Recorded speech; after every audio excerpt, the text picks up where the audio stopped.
Good afternoon, everyone. Welcome back to your place of chill. That is the coffee company. I've messed up my own intro, but I'm joined today with Kuva, and it's that time of the year. It's May the 4th.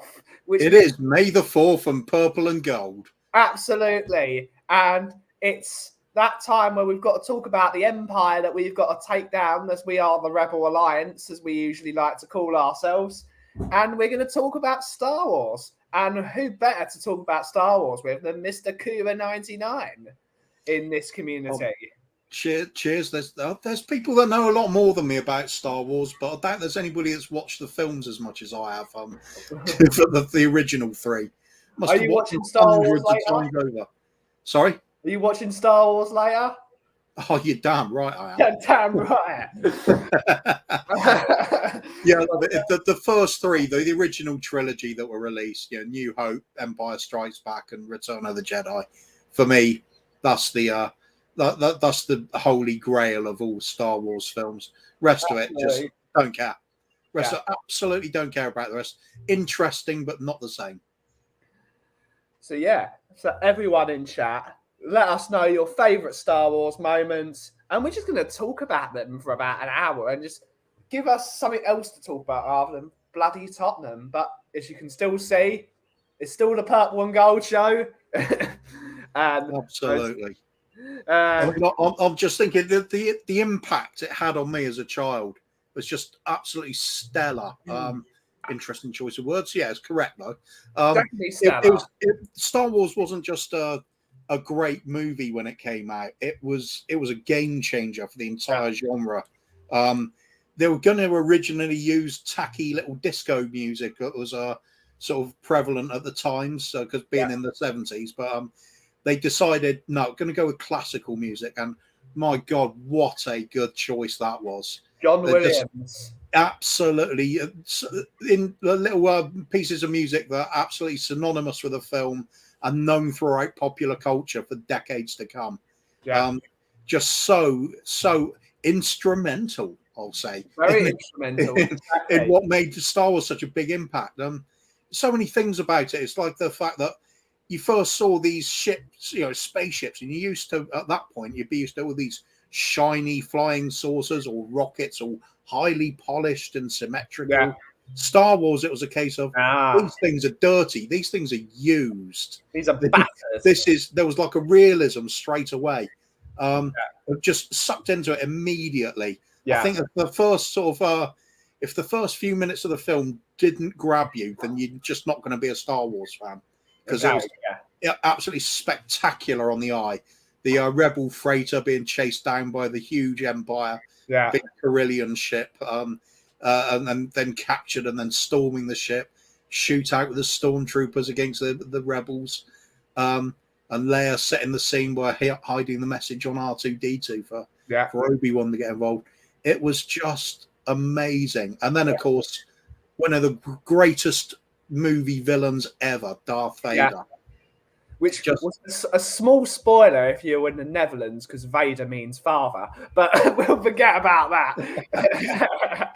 But I think most people know by now anyway. Mark Cousins, he's saying about Darth Vader was the Green Cross code man. He was. He was. There was a Welshman. I've forgotten his name now. Gareth something. No, not Gareth Bale. He'll come back to me. And he also came down and opened my local video shop when it opened. We had a grand opening. Darth Vader is here, and I thought, what? And it was him. Trouble is, there's no voice. James Earl Jones really made that. That was another correct choice they made with the audio. Absolutely, they just nailed it. But before we get more into it, we're going to introduce the people that are in the chat. We've got the #1 Agambar in the world. Big up, buddy. Hopefully you're well. We've got the sheriff. The sheriff is here. The sheriff is here in the house. Catfish beware. I don't know who this guy is. The swim master. Hello, Mr. Anthony. Hopefully you're well. Ian is saying Star Wars is a huge part of the reason Star Trek came back. Absolutely, because science fiction went from being that sort of really nerdy thing to it went vertical to science fiction movies. The disabled team is here. Hopefully all well. I'm Swim Master saying, I must say I'm a diehard Trekkie. But I'll listen, watch, and learn from today's show. Absolutely, there's nothing to learn from. I don't separate the two. I love both. Both Star Trek and Star Wars. Both of them. I love Doctor Who. Anything that's science fiction and good is always. That's the key, isn't it? Just be good. Good at what you do. That's all that matters. John Williams is easily one of the best composers of the 20th century. John Williams is up there with Mozart and Beethoven, in my opinion. And anyone that disagrees is just wrong. We'll get on, but just look at the pieces they composed and look at the pieces he composed. A lot more widespread. You could say it was because there was no internet. There was no you couldn't just listen to Jimi Hendrix. You had to create music. Whereas John Williams obviously had everyone's inspiration, but he's up there with Mozart, Beethoven. And Handel and all those classical composers. Darth Vader was the Green Cross Code Man, and with James, absolutely. Afternoon Stuart, he's given the purple and gold, and everyone in chat, big up Stuart. Is Darth Vader the best movie villain ever? Plus, also the best hero ever? He's got to be right up there, hasn't he? Yeah. It's just a character that everybody knows for a start. Yeah. I think you could look at some villains and perhaps horror movies, and there'll be some, that eclipse him. Perhaps the likes of. Sorry, I've got Dermot trying to ring me. I'll have to give him a call. Does he not realise it's coffee company time? Absolutely not. Apparently, so we'll get to that in a bit. I mean, you could look at different genres, the likes, Dracula or Frankenstein. They're sort of villains that you associate with, and everybody knows who they are. Yeah. But I think Darth Vader's up there with them. Yeah. It's an unmistakable. Terrifying. It's a really, really big, tall bloke, head to foot in black. You can't even see can't even see a speck of flesh on him. It's all covered up with this posing. Yeah. I mean, it's just like this with the boot, he's 7 foot tall. Yeah. I mean, again, opening scene. So he's grabbing one of the rebel commander, and he's holding him by the neck off the ground, and it's like this sense of the power of the man and the voice that goes with it. It's something so intimidating. It just an amazing visual, really is. Didn't need blood and gore. Didn't need to be, half killing people. Well, he did half kill people, but half kill. He threw him across the room, Cooper. But in a fun way, though. It was definitely a fun way.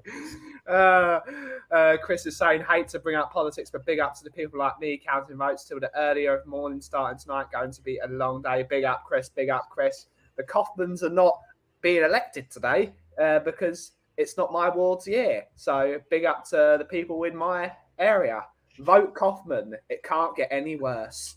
I can remember Dan Prowse came to my local comic book shop when I was a kid when the special edition movies came out. Great stuff. One love to all the panel. Big up, Daniel. Big up. Hopefully all well. It's just that Star Wars was a game changer because, again, like you said, all sci-fi movies were really cheesy. And then Star Wars came out and it was ultra serious. Yeah. And it's what fueled the cult. Because Star Trek, I don't think Star Trek at that point had a cult following. I think people loved Star Trek, but if it was so big, it would have carried on. But Star Wars instantly had a cult. Instantly. It did. Like I said, I remember going with my dad to watch it the first time. This would have been 1977, say. Was it 78 in England? I can't remember. One of those two, anyway. Leicester Square showed it. I know that because my mum likes to bloody tell me that every 2 seconds that she saw the first Star Wars film. Leicester Square. I just remember the little I was going to say demos, but the little snippets, the little trailers were hitting the TV, and everybody was like, "Wow, I've got to see that." Yeah. So everybody was there. The queue was enormous at the cinema, and it was. I went every day that week, back with my dad, every night of the week to watch it again and again and again. He didn't admit it, but he loved the stuff too. He was on. Dad was swung more towards Star Trek, I think. Yeah. He liked the silliness of Star Trek. I love the silliness of Star Trek as well. But yeah, for me, it was just, wow, this is a new world that's just opened up. And it was just a phenomenon worldwide. Yeah. Just massive queues, box office smash beyond belief. What is this? What is this film? And everybody went to watch it. Some people didn't like it. Bob Spur. Bob doesn't like Star Wars. No. What the fuck is wrong with him? Language, Timothy. What the fuck is wrong with him? I don't care. I know. Just didn't grab him. Oh well. He does like some good stuff, but no Shawshank, no Star Wars. Jesus Christ. Just everything about it. All the character castings were perfect. Mark Hamill, completely unknown at that point, but yet he seemed to fit the role for Luke Skywalker perfectly. There was that kind of boyish innocence to him, but he was still up for a bit of an adventure. Alec Guinness was a master stroke. Absolutely, we'll get on to Alec Guinness. It's Swim Masters. I better shut up. No, we just hate Bob, even though we love Bob. Love Bob. Yeah, love Bob, but Bob is wrong. Yeah, controversial maybe. I just found Harrison Ford character too light-hearted for my liking. I didn't like the non-human characters. Star Trek to me felt more serious, and their movie followed 79.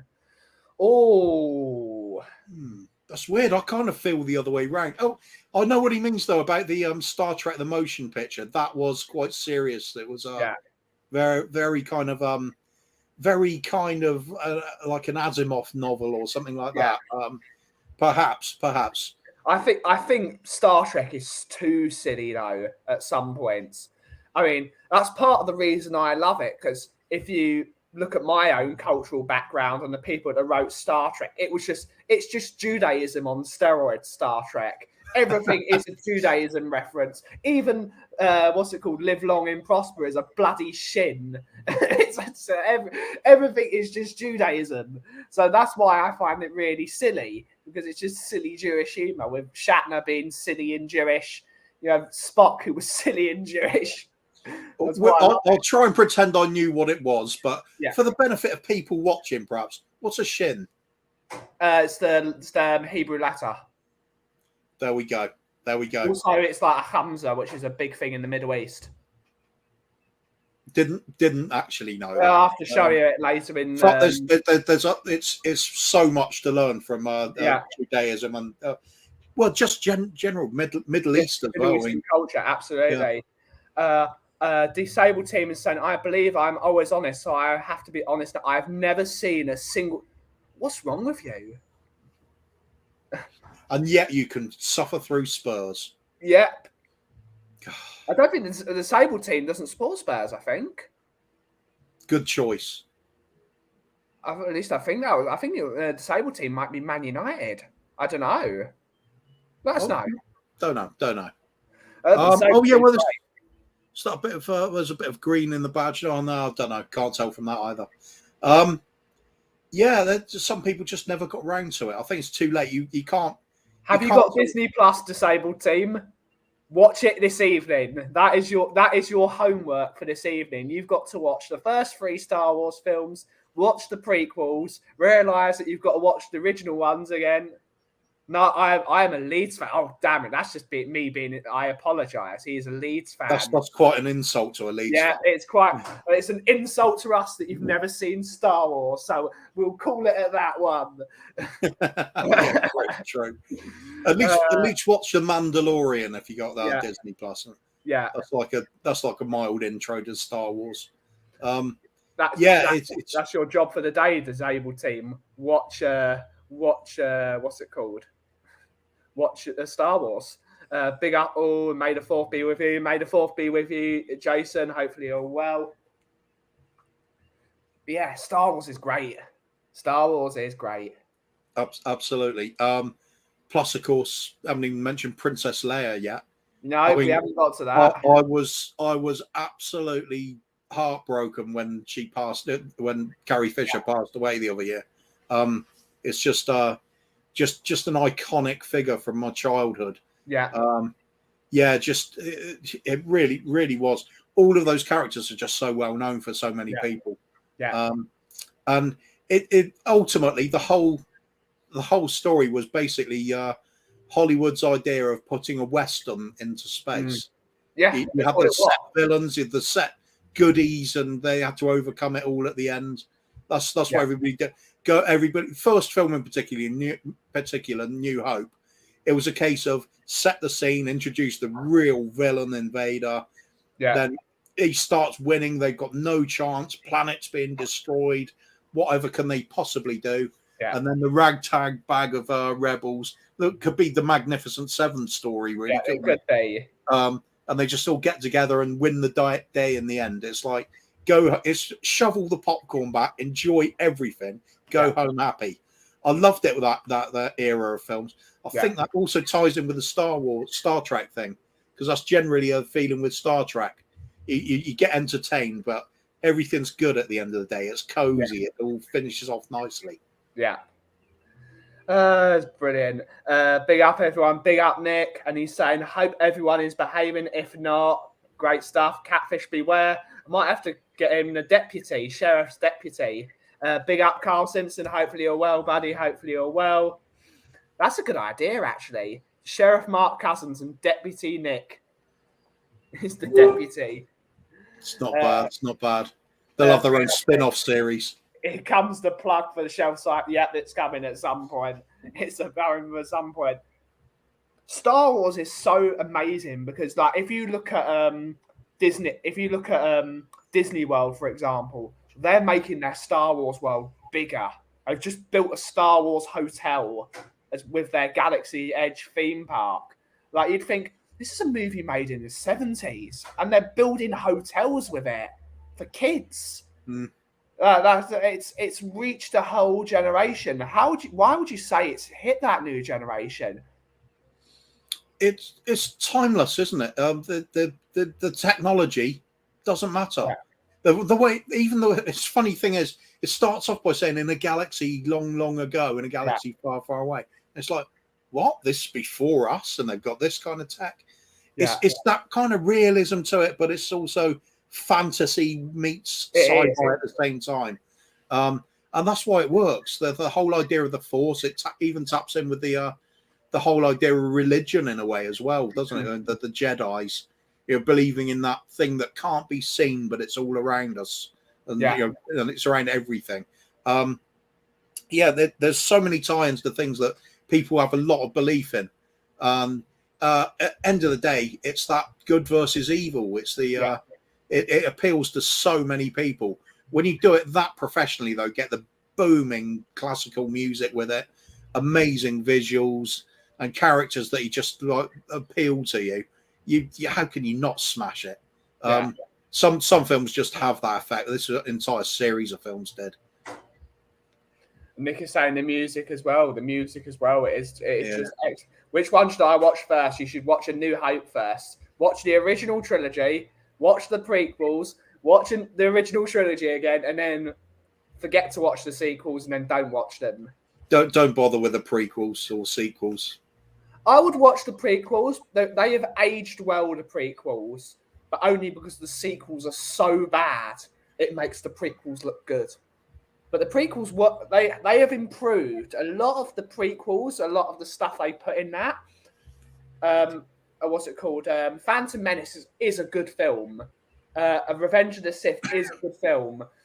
Attack of the Clones is a disaster. So sorry, I'm just not buying it. It's just rubbish to me. That was George Lucas like falling off the saddle there. It was definitely falling off the saddle. But there are bits in the prequels that, like Count Dooku with Christopher Lee just being epic. Darth True. Maul, There's little bits. Darth There's Maul little being bits. epic. The pod racing scene is epic. I do quite enjoy both Liam Neeson as Qui-Gon, Yeah, and epic as well. yeah, and Ewan McGregor as young Obi-Wan Kenobi. I think he does pretty well with it. Yeah. It's just the rest of it. Young Anakin Skywalker, no, Yeah. forget it. Dreadful. I can excuse young Anakin because it sort of brought back that sort of, to me. If you watch old movies like The Jungle Book, for example, they always had a kid that was like a really screechy voice, and that sort of brought a bit of nostalgia to me. Like they always had an annoying kid in them, so I was fine with it. Use the Force, Lucas should have said to him in the last. Yeah, they should have. Liked them all. The sequels are awful. They are just. I really wanted to like a Force Awakens because at the time it was sort of rehash. It brought back a lot of old memories, but then when you watched it back for the second time, it's just like this is just all plagiarized from the original. It's all, they have not got a single new idea in this entire film. It was literally just a watered down version of the original trilogy put together. Yeah. I didn't see any point in it whatsoever. Yeah. Yeah, it actually angered me. Yeah. Yeah, I agree. It's now one of those things. Rogue One is an excellent film. Yeah. Rogue One is the only Star Wars film that comes on par with the original trilogy. I rate it that highly. It's just such a. It's got that scene when the rebels arrive on Scarif and they appear at that angle, the old Star Wars angle out of, and that's just like, yes, that is Star Wars with the music blaring. What's your favourite bit of Rogue One? I think it's just, it comes down to the story again, doesn't it? It's the whole idea of this covert mission that's got no chance of succeeding, but they're doing it anyway because it's what they believe in. I'll just like it. It's got a nice bit of tension to it. That part. I love all the sneaking around stuff. The original, Star Wars New Hope, when they're on the Death Star and having to do a lot of sneaking around to achieve certain goals, rescue the princess, turn off the tractor beam, escape the prison detention center, and things like this. I love all of that stuff. Keeps you on your toes throughout, and then just big scenes right the way through the film, scattered throughout the films. Rogue One sort of captured that a lot, I think. Did a good job. That's one of, like I said, it's one of the probably the only one I bother with. That all the rest. Which of the three first movies is your favourite? For me, that's an easy answer. It's Empire Strikes Back. I put that in the top 5 movies of all time. That's how much I love that movie. I think possibly the best day I've had of my life was when I went to Secret Cinema and they did Empire Strikes Back. They did it in Stratford, and they had this enormous warehouse. And they built the entire set of the first movie in that warehouse. And then they showed you so you felt you were part of the first movie. Brilliant. And it led you into the movie. It was. I love that.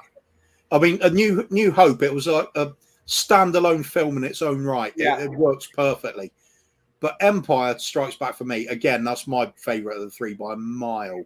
You've got the love story developing between Han and Leia. You've got Luke discovering that what he needs to do to follow his path. You've got the sort of the reason why Darth Vader's like he is. You get that hint of the Emperor there, but of course it leaves you at the end perfectly thinking, "Oh my God, I need to know what happens now." I'm desperate for the next film to come out. Proper cliffhanger. Cliffhanger.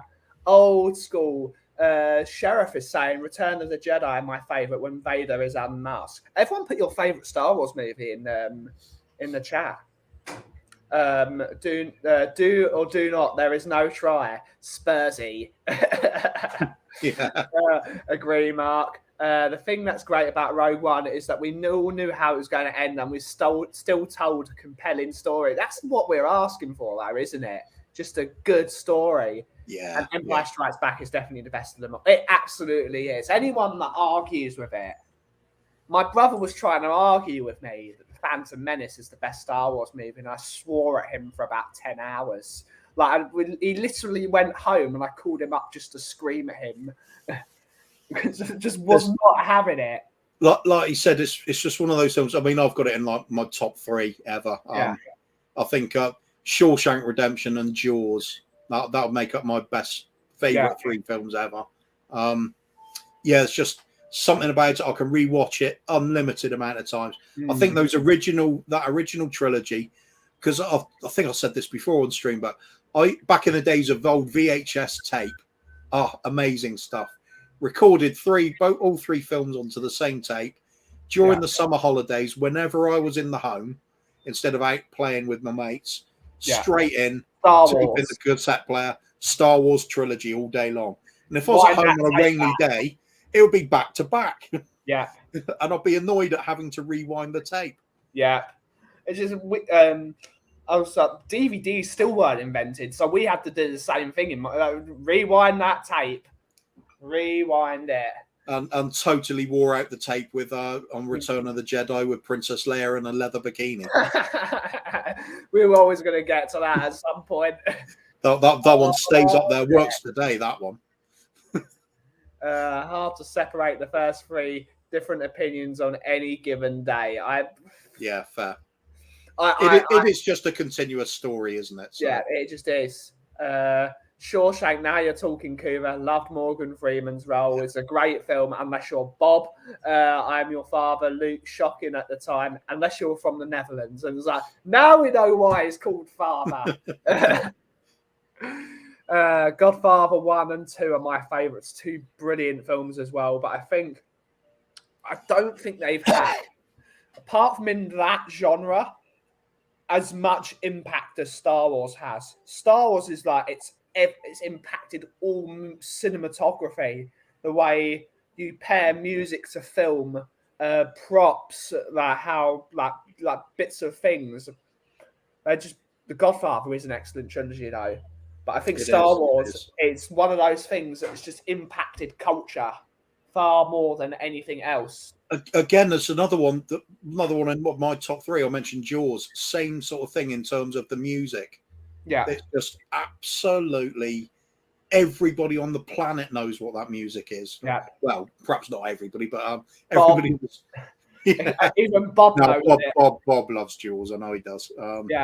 Yes, it's just amazing. If you get the music score correct on a film, it can do so much extra. It. Yeah.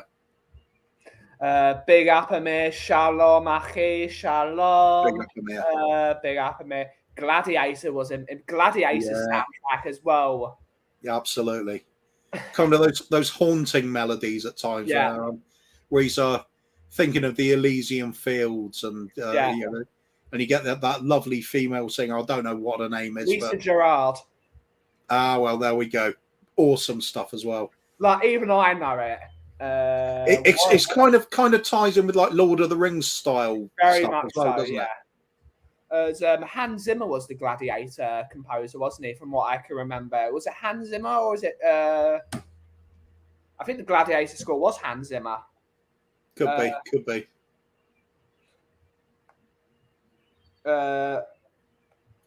Well, whoever it was, Hans Zimmer, absolutely. Yeah. It was Hans Zimmer. It's just brings that extra bit out of every scene, doesn't it? Yeah. The dramatic music, the idea of how you can use the different combinations of notes to create happiness or a little bit of sadness or a little bit of tension. Fantastic. Composer's just amazing. Great composer, can transform any sort of scenario. If Star Wars didn't have good music, it wouldn't be in the top 3, would it? It would be nowhere near it. Absolutely. If they if it had the original plan, which was 70s disco music, would be a laugh, wouldn't it? Would be a laugh. Scarface is a good one. But the cult of Star Wars is something I'm always been very much a fan of. like it's now amplified. I don't know if you know this, Kuva, because I don't know if you're a fan of Disney parks, but they've built the whole area of Galaxy's Edge at the Disney parks, and you can build your own lightsaber. And people will spend the $200 just so they can say, "I built my own lightsaber," and that is just like how that is just like bringing it in and making it a thing. But is I there? want my own Millennium Falcon. I want one of those as well. I'll just live in that. That'll be fine. I think you want a Death Star though. Kuva in the Death Star with just 99 written in purple and gold on the side of it. I'll blow up the Emirates. It'd blow up everything else, but it'd be a great idea. Right. That's right. Spurs are dominating if we get the Death Star and I'm in control. Did you see the TV series V from 1983? Yeah. No, I've not seen this. Funniest bit is when Ewoks think C-3PO is a god. Yeah, that is rather funny. Mark, he's played 3 different characters throughout the whole set of films, I believe. Yes, he did. He did. Warwick Davis. Big up Warwick Davis. Big up Warwick. Yeah. Well, not too big up. Yeah. A very small big up for him, isn't it? Oh, no, he's a legend, that bloke. I want one of those Imperial shuttles, possibly my favourite ship ever. With the folding wings and everything. Yeah, it's good. The folding wings are great. Apart from the Millennium Falcon, which is obviously the obvious answer, what is the best Star Wars ship? There's so many of them. Ooh. X-Wings are awesome. Y-Wings, the TIE Fighters. I do like TIE Fighters. There's just something so basic about them I really liked. But they made the TIE Interceptors with like the elongated spikes at the front of them in the games recently. If you're really going to go off a little bit off subject while staying on subject, you could talk about all the Star Wars related computer games. Then you got a catalogue of ships and vehicles of all sorts to go through. TIE Advanced, TIE Interceptor, TIE Bomber. Yeah, all good stuff. And some of those were brilliant. What's it called? Django Fett's ship. Slave One. Slave One, yeah. That's an awesome ship. Star Destroyers, they're just amazing. Like every little... Oh, God, yeah. How they made those look so brilliant. With everything ties into it. The kind of the Toblerone of space they are. Yeah, absolutely. I agree. The film's genre, absolutely. The lizards, easy. The Millennium. We just said not the Millennium Falcon because we know the Millennium Falcon is the number one. I don't think there is a better designed ship in all of sci-fi than the Millennium Falcon. Ooh, that's a tough one, isn't it? See, I'm much older than you, Ben, and I remember BBC having a series called Blake 7, which had one of my favourite ever ships in it, the Liberator. Yeah, and it was kind of like 3 microphones with spiky bits bundled together, and it was just an amazing ship. It was like it's kind of very very Star Wars inspired, really. That series, it's just a ragtag bag of outlaws on the run from the run from the old Bill. That's it. That's Star Wars. Yeah. Sheriff Cousins is saying no smoky things in the ice. Do you mean AT-ATs or AT-STs? Oh yeah, the AT-AT. That's the big one, isn't it? Yeah, that's the big one. The Walker. That series is nice. The Mandalorian kid. All-terrain armored transport. That's what AT-AT was. Yeah. Alternative, those space bites that Imperial soldiers used on the moon.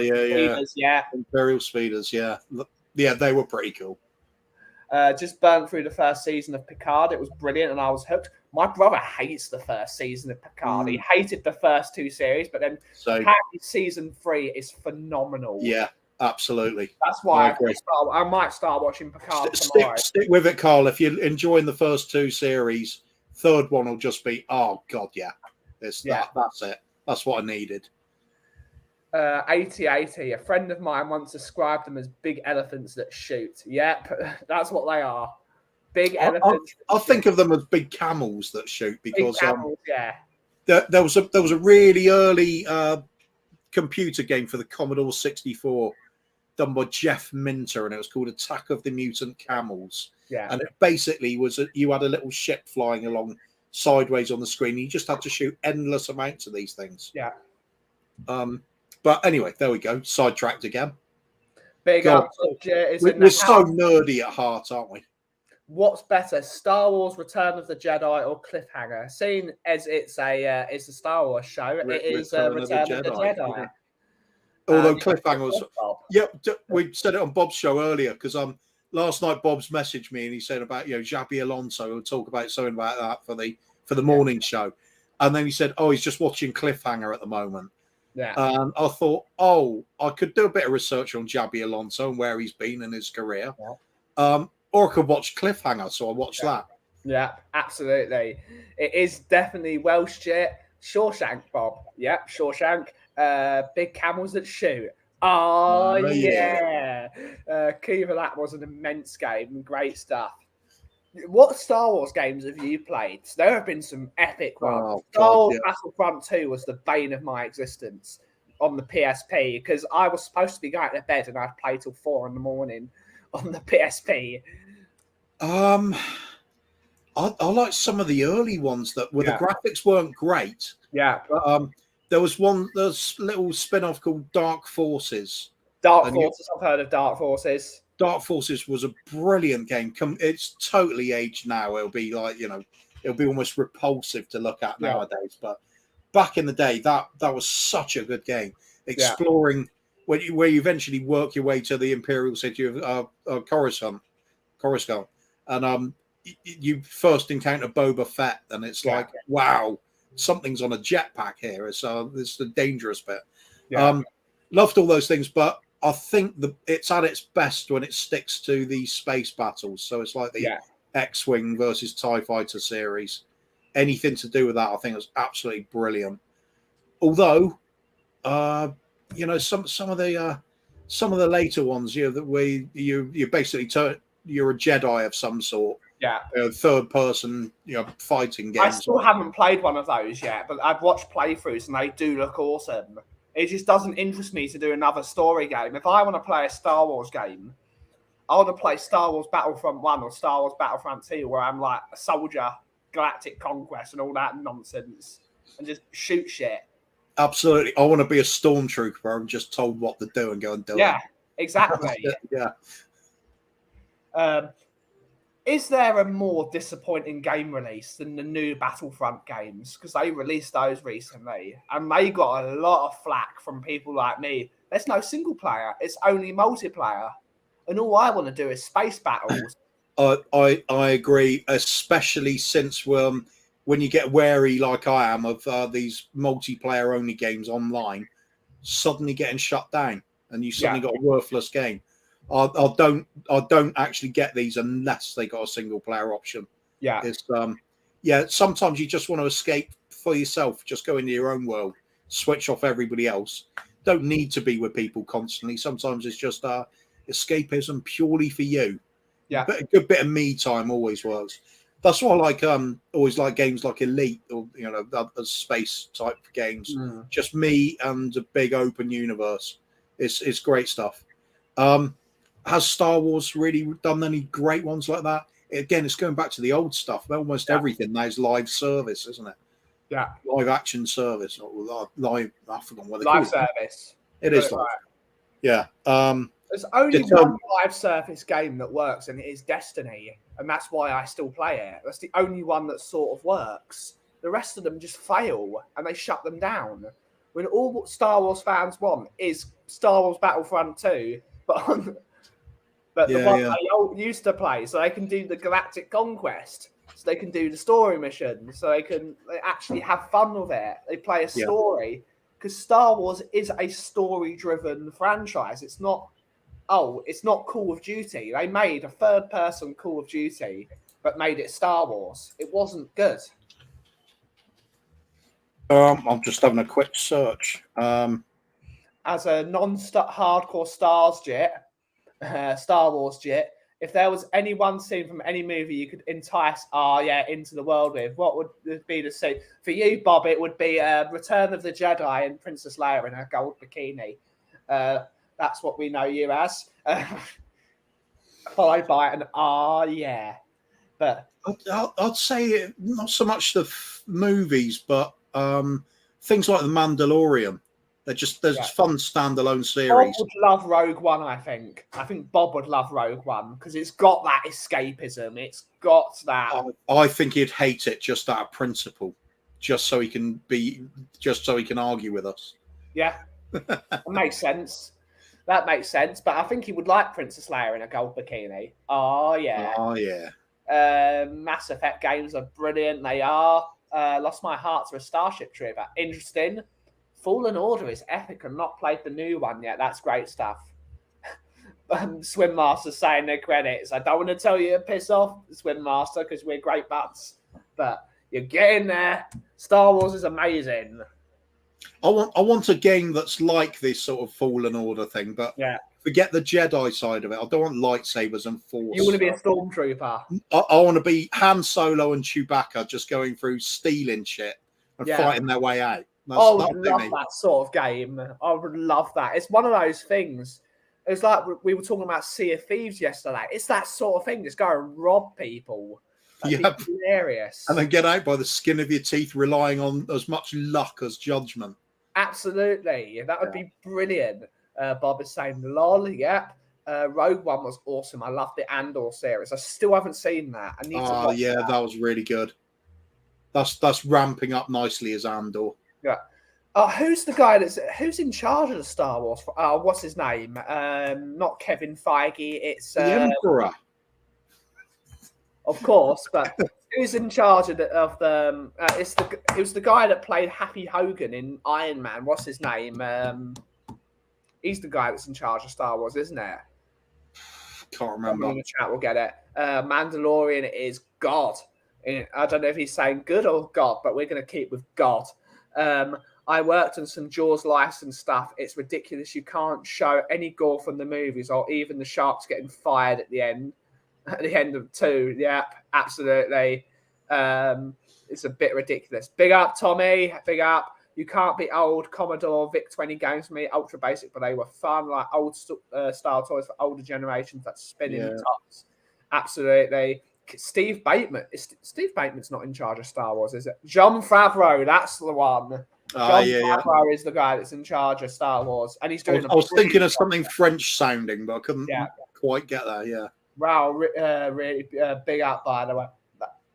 We're not talking about it, but they definitely, I remember playing one of the Jaws games and it had so much gore in it and they just removed it. Why? Yeah, true. It's a thing about a killing shark. It's going to bite some people's arms off.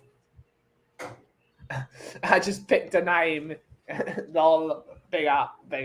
But yeah. Jon Favreau's doing a good... Did you like the film Solo? It was okay. Yeah, it's basically the same.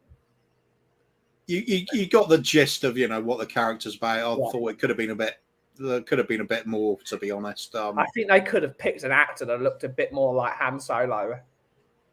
I think he was a bit too fresh-faced and a bit too... maybe.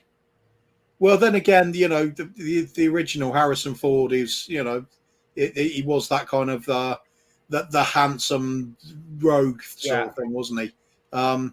So I can see why they did it. It just, I don't know, I didn't think it was that well written. It just didn't pan out as like I would have thought. It's got some good parts of it, though. I had a Kit Kat biscuit earlier. I've had 3 of the fingers and sending you the last one. Give me a heads up when the 4th be with you. Absolutely, Bob. Absolutely. Nice. Absolutely. Jaws don't frighten me. I'd catch it. I bet you would, as long as you have a big boat, mate. But you need to just focus on those catfishes. At Carl, you just picked 5 guys. Absolutely. You just picked 5 guys. Loved Solo. Needed a bit more to it, I thought, though. Yeah, it definitely needed a bit more depth to it. They brought in Darth Maul at the end. It was like, you can't end on Darth Maul. You want to continue this. I want to see Darth Maul. Yeah, true. See, that could be a movie. Darth Maul. Well, they've done it in the cartoon show. Darth Maul's sort of his ending when he fight, because spoiler alert, Darth Maul survives. They could do it like a Breaking Bad spin-off. Better Call Maul. Yeah. Better Call Maul. I'd like that. Imagine Maul as a lawyer, just sitting there. That's brilliant. I ain't afraid of no fish. No, you're not. No, you're not. Yes, Solo finished early. It felt incomplete. Absolutely. Solo felt like a movie that just didn't need to be. I would agree with that, but I feel like they could have definitely made it a good movie. Yeah, like I was saying, if it would have worked as a computer game as well. I like the idea of just having the series, or even a mini series, Han Solo and Chewbacca as a partnership. Getting into scrapes. It's kind of Butch and Sundance sort of thing. It's like a Western type thing. Go in and steal things, getting out of the skin of their teeth. You could have a lot of space shenanigans. Let's go there with that. Space shenanigans. When you always put it that way, it is just Star Wars is a spaghetti western in space. Absolutely. Bob is saying I finish early when I'm Solo 2-5, guys. Oh yeah. Stuart's gone Jason Derulo. Faye Stewart, it's a dream job, but I mainly just do ads and social media. The licensing stuff can be a pain now. Either they don't supply stills or they're really strict. Yeah, they are, because it's intellect. They don't want people copying that. Scott M is saying, I wonder if Solo would have been better as a series, seeing as how good The Mandalorian and Obi-Wan was. I think it's a better fit than a movie. I would agree. Big up, Scotty M. Big up. Again, this is what I was saying. It's got to be Han and Chewie for me. Yeah, they're a duo. Yeah, they couldn't have just made it just Han Solo, because Chewie is part of the good bit of Han, because he's just like this big teddy bear that everyone loves. Just as Coover is saying that, absolutely. It's amazing artists I feel for when they have to change their artwork. Yeah, they do. Mandalorian versus Boba Fett would be very difficult. Or are you saying who would win? Boba Fett would win. Or if you're talking Prime Boba Fett versus Prime Mandalorian, Prime Boba Fett wins. Yeah, he would, wouldn't he? He's just badass. It's like, but then again, it's not really a contest, that one, is it? It's not one that would happen. Unless talking about actual Mandalorian, the series, versus Boba Fett, the series. I think Mandalorian, the series. Yeah, Mandalorian as a series is better, I think. Yeah, I agree. It's been one of my favorites. They're on. It's series 3 with the last one, wasn't it? They're motoring through them quite well. I do enjoy that. As mentioned earlier, though, I can't wait for the next series of Andor. Yeah, it's the first series was so good. It's just they are really knocking these Star Wars, like the Obi-Wan. I don't know if they're making a second series of it. I think they are, possibly. Do they need to really? I don't think they do. It's perfect. Yeah. That whole arc of him being really weak because he's not connected with the Force anymore, all the way to that ending point where he's at beyond the height of his power and he kicks Darth Vader's ass, like quite significantly. It sets them up for that perfect next meeting in A New Hope, doesn't it? Yeah. Before now last time we met you, your power's a weak old man, and now I am the master, sort of thing. It really does work. Another series? No, there's no time to fit it in now, is there? Not unless you did a sort of baby Obi-Wan. Yeah, baby Obi-Wan would be interesting, actually. There'll be a cartoon. They probably have made it. The best bit of that series, though, was when Darth Vader grabbed hold of that ship, though, and ripped it. That was just terrifying. They brought that when he decked what's-her-face as well. I can't even remember what Reaver, I think the character was. And she was trying her hardest to get him, and he was just playing with her. Like the old horror villain that we know, and like he battered her. after pulling this. That was terrifying. That was what I imagined Darth Vader as, and it was walking down the street and just basically everything's getting mashed basically with the having a touch. Amazing stuff. Stuart's brought a football question into it. I emailed a scarf manufacturer today about making a purple and gold scarf with purple and gold until Tottenham was sold written on it. Tottenham is copyrighted by Enoch, even though it's an area of love. Yeah, it is. Yeah, it is. But one of the things I've been saying with the scarves, if you write anything like that on it, they will instantly take it off of you. You've got to wear as plain a scarf as physically possible. It's got to be plain, so they've got they cannot take it off of you. But yes, Enoch own the copyright of Tottenham. Anything to do with Tottenham, they own the copyright of, which is a bit shocking. You could actually just have the words purple and gold. People will know what it means after asking. Purple and gold, yeah. But love your work, Stuart. Love your work. But what would you rate Obi-Wan as a series as? I give it a solid 8 out of 10. Purely for Darth Vader being badass. It did, like you said, it did that nice bit of dealing with his how fragile he was because he'd sort of forgotten his ways. It's a good solid 8. It really is. Well told. I was satisfied with it at the end of the day. Which is unusual for a series these days. Game of Thrones. Game of Thrones was fantastic until that final series. Final two series. Yeah, it got a little bit weak maybe in the penultimate, but final series was the one that turned it into shocking. You just want to delete it, sort of thing. Yeah, delete and start again. Obi-Wan, 8 out of 10. I think we've got a consensus because we got the 5 guys voting. Anyone, it's just that. But it's just, there's so many things you could do now with Star Wars, and you just hope they don't mess it up. But since they appointed someone else to do those movies instead of someone else, they've done it. They just need to appoint Jon Favreau as the head of the movies as well. And that's it. Obi-Wan, an entire story complete. They just had to make a screenplay. Absolutely. Yeah. Princess Leia, I'd give her one. Oh, yeah. Something like Game of Thrones got ahead of its source, and we see what happens. Absolutely. One of the things you can say will start, even though that idiot, what's her name? What's it called? Made all the books non-canon. You've still got hundreds of books of Star Wars you could use for a movie. What they've never really done, certainly screen-wise, was go into the origins of how the Force and the Sith, the Jedis and the Sith came about in the first place. Yeah, that could go quite sort of fantasy fiction rather than science fiction at that point. Absolutely. I put Star Wars as fantasy rather than science fiction because it is that fantasy element. It is that escapism. Yeah. Of course, it is science fiction, but it's two genres meet in one specific point, and that's where I think Star Trek sort of misses that point. It doesn't have that escapism that Star Wars does. Although they've done a pretty good job. They've done a good job. Too many rules and regulation in Star Trek. Absolutely. Too many rules and regulations, which then Captain Kirk breaks all of them.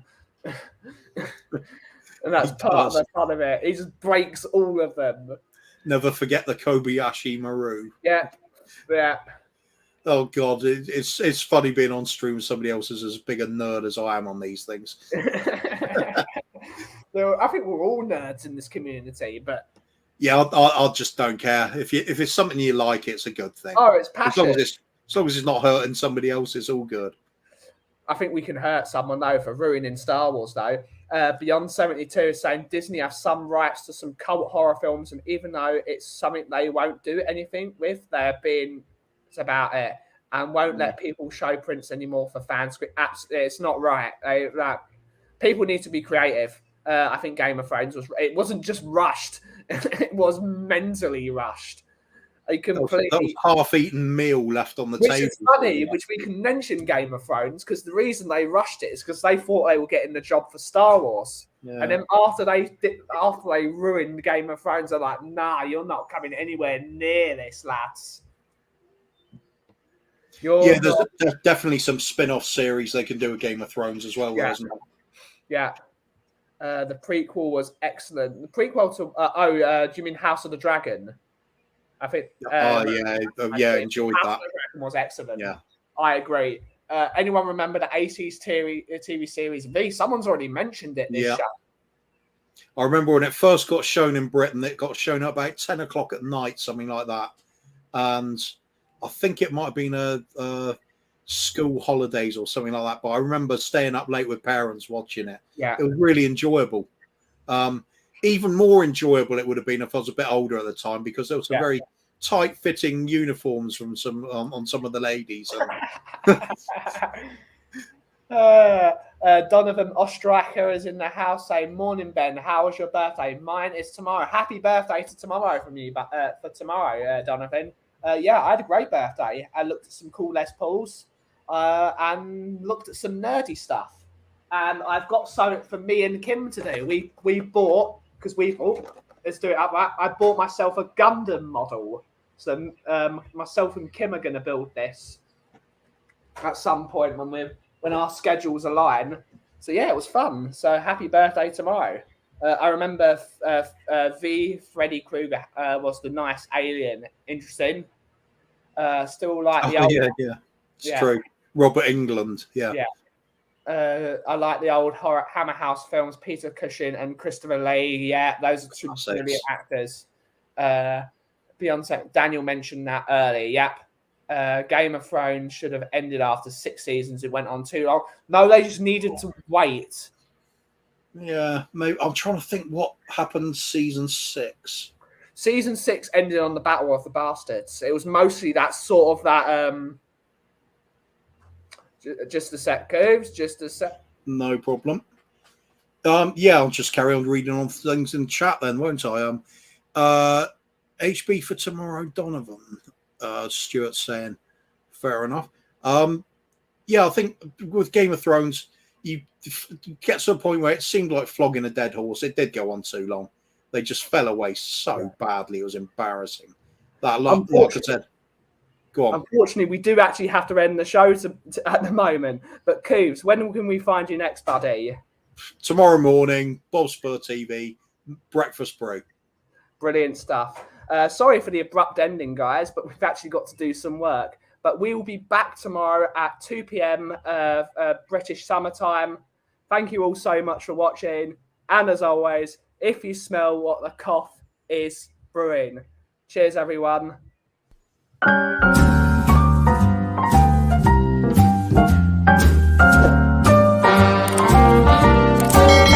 A little different than all the rest.